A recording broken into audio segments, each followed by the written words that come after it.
नमस्कार, मैं विलास रुकड़े फिर स्वागत करता हूं आपका सुप्रीम पावर न्यूज पर एक नई खबर के साथ। चलिए शुरुआत करते हैं आज की नई खबर की। खबर महाराष्ट्र के बालोद लिमटोला से गोंडवाना गोंड महासभा का अंतर्राष्ट्रीय पंचवर्षीय अधिवेशन का उद्घाटन राजमाता फुलवा देवी इनके प्रमुख उपस्थिति में हुआ। जिला बालोद अंतर्गत लिमटोला के आवरी स्कूल मैदान में पंचवर्षीय अधिवेशन हुआ। प्रथम दिन देवी देवताओं का आगमन, गोंडी धर्म ध्वजारोहण, ब्लॉक अध्यक्षों का उद्बोधन तथा सांस्कृतिक कार्यक्रम कोयापुनेम अनेक विचार गोष्ठी का आयोजन हुआ, जिसका उद्घाटन कगलामाझी सरकार की राजमाता फुलवा देवी नई दिल्ली ने किया, जिसकी अध्यक्षता नरेंद्र नेताम अध्यक्ष गोंडवाना गोंड समाज ने की। इस अवसर पर देवलाल दुग्गा, छत्तीसगढ़ शासन अकबर को, राम सोमेश सोरी, मोहन हिंडको, अनीता कुमेटी, सुरेश दुगा, हीरा सिंह धावडे, मिथिलेश निरुथी, नीलिमा श्यामजी, मुकेश कोडो, भोलाराम नेताम, साधना शोरी, दिलीप छींके, डिप्टी कलेक्टर बीजापुर आदि प्रमुखता से उपस्थित थे। सतीश पारधी की रिपोर्ट। देवी देवताओं के बारे में, रीति नीति के बारे में ये सब बात को बताया जाएगा। अब कह करके उन्होंने बहुत कुछ बातों को बताई। फिर भी अब मैं तो यही कहना चाहूँगी कि हमारे गोंडवाना समाज, आज हमारे पूर्ववक्ताओं ने भी बहुत कुछ हमारे समाज के बारे में बता दिए और बहुत कुछ बातें बोल चुके हैं। अब इस बात को मैं भी यही कह रही हूँ कि हमारे समाज में एकता और संगठन होना बहुत जरूरी है। आज हमारे समाज जरूर हर क्षेत्र में बिखरे हुए हैं, टुकड़े टुकड़े में बंटवारा हो चुके हैं।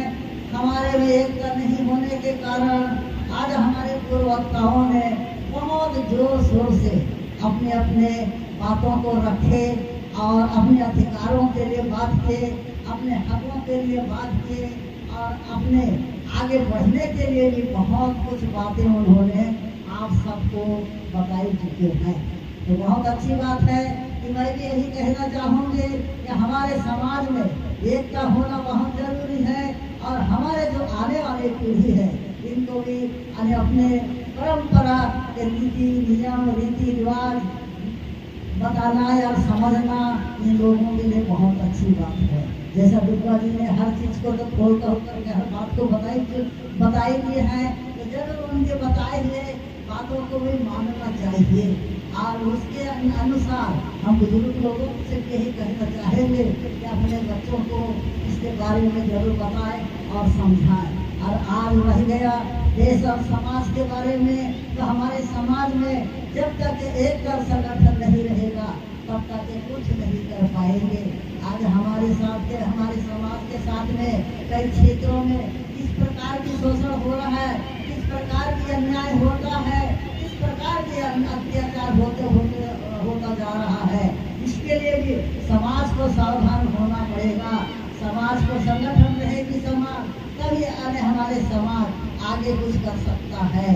और जैसा कि हम लोग देश के अंदर में कई क्षेत्रों में दौरा करते हैं, तो सबसे बड़ी समस्याएं हमारे समाज की यही आती हैं कि यहाँ जो ये है जो जमीन संबंधित मामले हैं या कई प्रकार के जो मामले हैं हमारे कार्यालय में हर वक्त प्राप्त होते रहते हैं। तो हम भी जरूर इसको प्रयास सुलझाने के लिए जरूर भारत सरकार के पास में भेजते रहते हैं और कई जो समस्याएं हैं वो सुलझ की जाती हैं।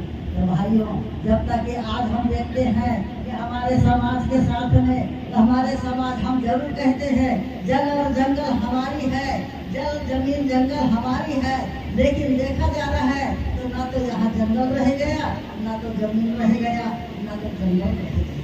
क्योंकि यहाँ कई क्षेत्रों में अभी हमारे पूर्व वक्ताओं ने बोल ही चुके हैं कि हमारे जंगल जमीन की कितना विनाश हो रहा है, जंगल हमारे विनाश हो रहा है और जमीन हमारी कभी इधर आधुनिक इसमें दायरे में फंस करके कई लोगों की अभी कई जमीन भी इधर से उधर होते जा रहा है।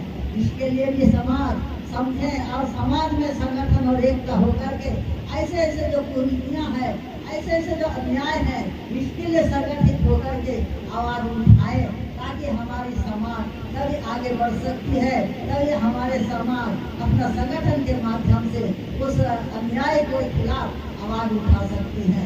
जैसे गोरेखी जी ने अभी बोला था कि हमने अरे जो गरीब बच्चे हैं उनके लिए हमने काफी व्यवस्था कर रहे हैं।